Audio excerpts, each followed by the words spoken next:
Assalamualaikum warahmatullahi wabarakatuh. Pertemuan hari ini kita akan memulai pembelajaran bahasa Indonesia mengenai materi surat lamaran pekerjaan bersama saya, Bu Juriah Priningsih. Adapun yang akan kita bahas berkaitan dengan yang pertama, pengertian surat lamaran pekerjaan, yang kedua, jenis-jenis surat lamaran pekerjaan, dan yang ketiga, berkaitan dengan sumber informasi surat lamaran pekerjaan.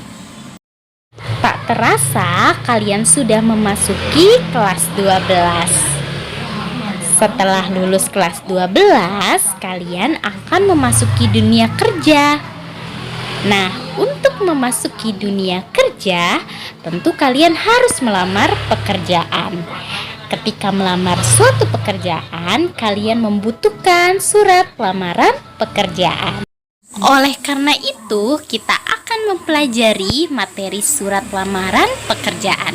Simak secara saksama penjelasan dari Ibu agar kalian kelak tidak mendapatkan kesulitan dalam membuat surat lamaran pekerjaan. Pertama, pengertian surat lamaran pekerjaan. Surat lamaran pekerjaan adalah surat yang berisi permohonan yang ditulis oleh seorang pencari kerja, ditunjukkan kepada instansi atau lembaga pemberi kerja, dan bahasa yang digunakan harus formal atau bersifat resmi. Berikut contoh surat lamaran pekerjaan. Tahukah kalian termasuk jenis apakah surat lamaran pekerjaan? Apakah surat pribadi atau apakah surat dinas? Baiklah, mari kita bahas ya. Surat pribadi adalah surat yang ditulis oleh pribadi untuk pribadi lain dengan bahasa yang santai namun tetap sopan. Misalnya ditunjukkan kepada teman, keluarga, sahabat, dan sebagainya. Berikut contoh surat pribadi. Sedangkan surat dinas adalah surat yang dibuat oleh suatu instansi atau lembaga dengan tujuan untuk keperluan dinas. Bahasa yang digunakan harus bersifat formal atau resmi. Berikut adalah contoh dari surat dinas. Jadi jelas ya bahwa surat lamaran pekerjaan masuk kategori jenis surat pribadi resmi. Alasannya karena surat lamaran pekerjaan ditulis oleh seorang pribadi namun harus ditulis menggunakan bahasa resmi atau formal. Selanjutnya kita akan bahas yang kedua, jenis-jenis surat lamaran pekerjaan. Berdasarkan jenis pembuatannya, surat lamaran pekerjaan dapat dikelompokkan ke dalam dua jenis.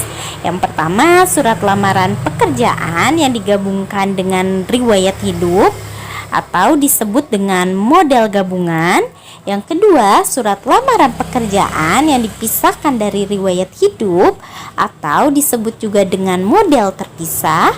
Namun yang umumnya sering digunakan adalah yang model terpisah.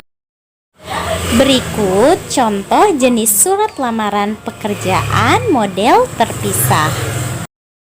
Yang ketiga, kita akan membahas sumber informasi surat lamaran pekerjaan. Adapun sumber informasi surat lamaran pekerjaan bisa berasal dari iklan. Jika memang berasal dari iklan, kalian tulis iklannya iklan apa, lalu dimuatnya pada hari apa, tanggal berapa, atau yang kedua sumber informasinya dari seseorang. Kalian pun bisa tulis menurut informasi dari siapa, bapak siapa atau ibu siapa, itu kalian bisa tulis. Yang ketiga, misalnya sumber informasinya memang berasal dari pengumuman resmi dari instansi yang membutuhkan. Yang keempat, sumber informasinya bisa berasal dari permohonan instansi pada sekolah. Yang kelima, memang inisiatif sendiri atau sumber informasinya berasal dari inisiatif sendiri. Bisa ditulis yang bertanda tangan di bawah ini namanya siapa. Dengan ini mengajukan permohonan untuk diterima sebagai karyawan pada perusahaan apa. Baiklah, selanjutnya tugas hari ini yang pertama, mengapa surat lamaran pekerjaan masuk kategori surat pribadi resmi? Jelaskan pendapatmu. Yang kedua, mengapa surat lamaran pekerjaan ditulis harus menggunakan bahasa formal atau resmi? Jelaskan pendapatmu. Ketiga, mengapa surat di bawah ini masuk kategori surat pribadi? Jelaskan pendapatmu. Keempat, mengapa surat di samping masuk kategori surat dinas? Jelaskan pendapatmu.